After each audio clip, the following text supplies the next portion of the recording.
Hey everybody, this video is called Cry Out to God, and tonight we continue our pass-through study here in the book of Job as we see Job still responds to his friend Eliphaz. And what we're going to see in today's chapter is Job is also crying out to God. And after directing his words to Eliphaz in our last chapter, we're going to see that Job directs his words more toward God at this chapter. And what we're going to see is Job is going to use words which might make you think of the book of Ecclesiastes or Solomon. And Job chapter 7 verse 1 through 5 says, "Is there not a time of hard service for man on earth?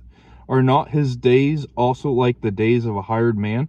Like a servant who earnestly desires the shade, and like a hired man who eagerly looks for his wages.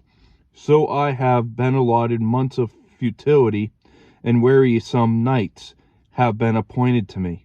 When I lie down, I say, when shall I arise, and the night be ended? And I have had my fill of tossing till dawn. My flesh is caked in worms, with worms and dust. My skin is cracked and breaks out afresh." So Job felt like a slave under tyranny of his master. In Job, we see longs for relief and reward. And Job was sleepless. He was as loathsome because of the worms, the scabs, the dried filth, and new running sores.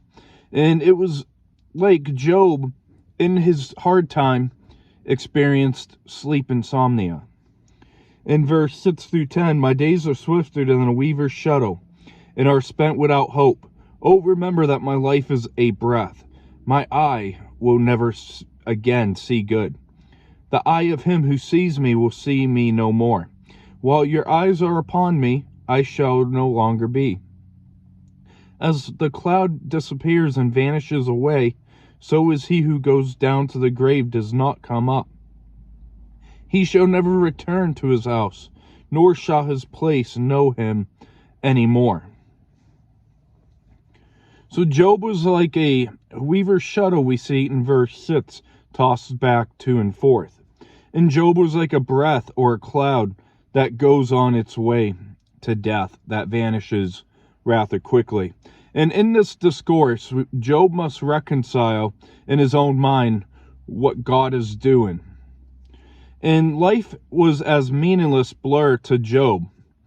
And once again, Job made a statement about the afterlife. And as mentioned before, we can't build our theology based off Job's words of the afterlife because we have more revelation since Christ has come.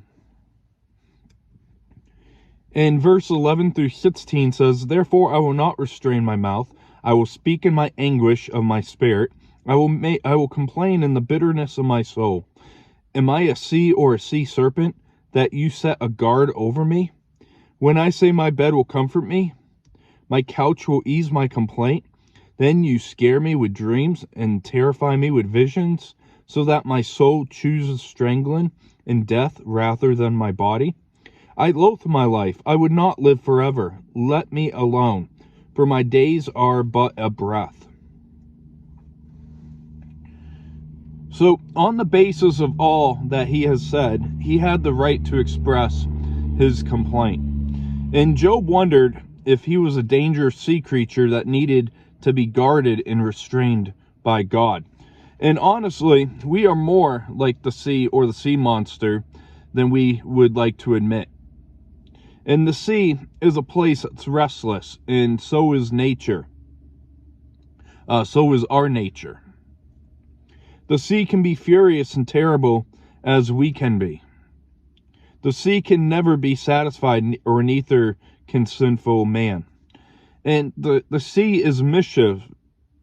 The sea is mischievous and destructive, and so is sinful man. So through Job's physical suffering was tense and prolonged, his spiritual crisis was deeper than any physical or material crisis that he experienced.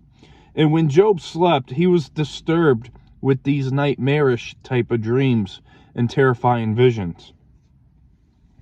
In verse 17 through 21 says, "What is man that you should exalt him, that you should set your heart on him, that you should visit him every morning and test him every moment? How long will you not look away from me, and let me alone till I swallow my saliva? Have I sinned? What have I done to you, O watcher of men? Why have you set me as your target, so that I am a burden to myself? Why then do you not pardon my transgression, and take away my iniquity? For now I will lie down in the dust, and you will seek me diligently, but I will no longer be." So, why is he so important, Job wonders, that God would spend all his attention on him? Why do all these things have to come upon me, Job is asking. And why did God cause all this misery to one that's so insignificant as he? In verse 16, it says, "Till I swallow my saliva." It might seem like a strange statement to us that was an actual Arabic proverb indicating a brief moment. And Job was asking for a moment to catch his breath, or in case of the proverb, swallow his saliva. And sometimes we have that time periods in our life where it just seems like we have a storm after storm hitting us, trial after trial, trouble after trouble. And we often will ask the question, can I get a break? Can I even just take a breath? Could I even get a day without these types of issues? And so Job conceded his argument with Eliphaz that he must have sinned, not because he was convinced, but because there seemed to be no other explanation in the mindset of man.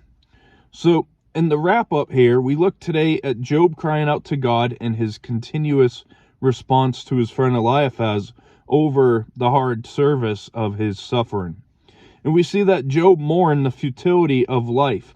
And we see the anguish in the soul of Job as his soul chooses strangling. And we see Job's appeal to God with, "Have I sinned?" That is the main question that Job is asking in today's chapter. And we'll see you next as we look at Bildad rebuking Job. So another friend's going to jump right in and kick Job while he's down. So we'll see you next for that to be announced. God bless.